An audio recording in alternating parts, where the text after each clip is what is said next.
सम्राट चौधरी का आया ऐसा आदेश कि मच गया हड़कंप। मोदी शाह भी हैरान।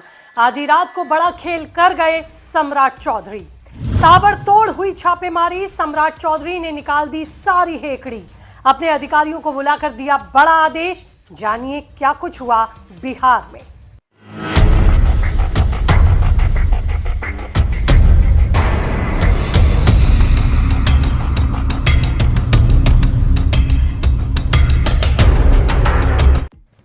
नमस्ते, आपके साथ मैं हूं ज्योति विनय कपूर। तो दोस्तों, सम्राट चौधरी फुल फॉर्म में नजर आ रहे हैं। मुख्यमंत्री की कुर्सी पर बैठने के बाद उन्होंने जो फैसले लिए वो पूरे बिहार को पसंद आ रहे हैं। बिहार के लोग तो यही कह रहे हैं कि हमें तो यही चाहिए था। इस बार सम्राट चौधरी ने क्या बड़ा फैसला लिया, क्यों बिहार के लोग खुश हो रहे हैं, सम्राट चौधरी का क्या आदेश जिसने हड़कंप मचा दिया, सब कुछ बताऊंगी आपको इस रिपोर्ट में। तो अंत तक बने रहिएगा मेरे साथ। दोस्तों, बिहार की राजनीति में इस वक्त जो माहौल बना है वो काफी समय बाद देखने को मिल रहा है। मुख्यमंत्री सम्राट चौधरी के एक के बाद एक फैसलों ने सिस्टम के अंदर तक चोट मारी है। जिस तरह से आधी रात को एक्शन शुरू हुआ, उसने साफ कर दिया कि अब सिर्फ बातें नहीं, कार्रवाई का दौर शुरू हो गया। कहानी की शुरुआत होती है उस आदेश से जो देर रात अधिकारियों को दिया गया। अचानक मीटिंग बुलाई गई, सख्त निर्देश जारी हुए और फिर जो हुआ उसने पूरे बिहार को ही जगा दिया।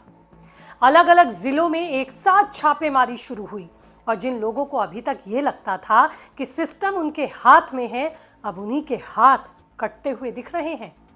सबसे बड़ा फोकस भ्रष्टाचार पर हो रहा है। जिन अधिकारियों और कर्मचारियों पर लंबे समय से गंभीर आरोप थे और वो कुर्सी पर बैठे हुए थे, अब उन पर सीधी कार्रवाई हो रही है। विजिलेंस और दूसरी एजेंसियों को खुली छूट दे दी गई है कि बिना किसी दबाव की जांच पूरी हो और दोषियों को तुरंत सजा मिले। इसके साथ ही सरकार ने साफ संकेत दे दिया है कि अब नो टॉलरेंस की नीति भ्रष्टाचार के खिलाफ अपनाई जाएगी।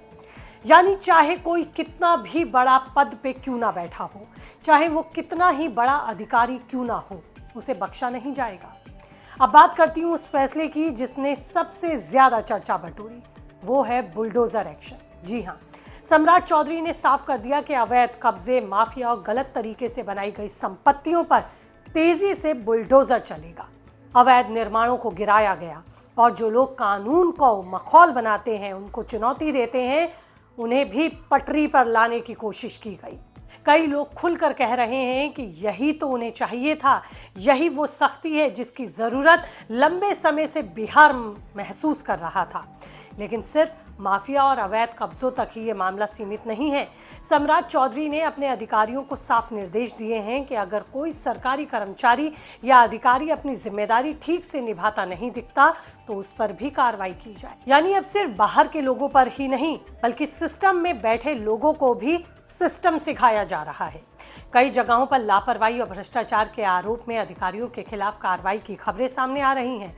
सबसे दिलचस्प बात तो ये है कि इस बार दायरा और भी बड़ा कर दिया गया है। सूत्रों की माने तो कुछ नेताओं और मंत्रियों की भी गतिविधियों पर नजर रखने के लिए कह दिया गया है। यही वजह है कि सम्राट चौधरी के आते ही राजनीतिक गलियारों में भी तूफान मच गया। कई लोग इसे बड़े बदलाव की शुरुआत मान रहे हैं तो कुछ इसे सख्त प्रशासनिक छवि बनाने की एक बड़ी कोशिश। अब सवाल ये भी है कि क्या ये कार्रवाई लंबे समय तक जारी रहेगी या फिर शुरुआती दिनों का ही ये एक मुजाहरा है। फिर कुछ समय बाद सब कुछ वैसा ही हो जाएगा जिस ढर्रे पर बिहार चलता आया। क्योंकि बिहार की राजनीति में पहले भी ऐसे कई दौर आए जब शुरुआत में तो सख्ती दिखाई दी और बाद में रफ्तार धीमी पड़ गई। हालांकि इस बार जो संकेत मिल रहे हैं वो थोड़े अलग हैं, क्योंकि सम्राट चौधरी लगातार बैठकें करके अधिकारियों की जवाबदेही भी तय कर रहे हैं। अब नजर इस बात पर है कि ये सख्ती कितने दिनों तक या कितनी दूर तक चलेगी। क्या वाकई बिहार में प्रशासनिक व्यवस्था को एक नया रूप दिया जा रहा है? लेकिन फिलहाल जो तस्वीर सामने है उसमें इतना तो जरूर है कि मुख्यमंत्री सम्राट चौधरी ने एक सख्त संदेश देने की कोशिश की। अब नियम तोड़ने वालों की खैर नहीं, जो भी हो कानून से कोई ऊपर नहीं। इसका हिसाब किताब भी तय करने के लिए अब अधिकारियों को संदेश दे दिया गया है। यही वजह है कि प्रधानमंत्री मोदी और शाह भी इस तरह की कार्रवाई को देखकर हैरान हैं। मुख्यमंत्री बनने के बाद सम्राट चौधरी आगे और क्या कुछ करेंगे, कितनी तेजी के साथ अब वो एक्शन लेंगे, इसको लेकर भी लोगों की उम्मीदें बढ़ गई हैं। शायद यही वजह है कि बिहार के लोग भी कह रहे हैं कि इस बार जो कुछ हो रहा है वो अलग ही दिख रहा है। अगर ये रफ्तार बनी रही तो आने वाले समय में इसकी गूंज सिर्फ बिहार ही नहीं पूरे देश में सुनाई देगी। और अब देखना होगा कि आगे क्या कुछ होता है। लेकिन क्या सम्राट चौधरी के अंदर वो ताकत है कि वो बिहार को बदल सके और एक नए बिहार की पहचान बना सके? आपको क्या लगता है? कीजिए कमेंट, रहेगा मुझे इंतजार। खुद को रखना है अपडेट तो कीजिए चैनल को सब्सक्राइब। नमस्ते।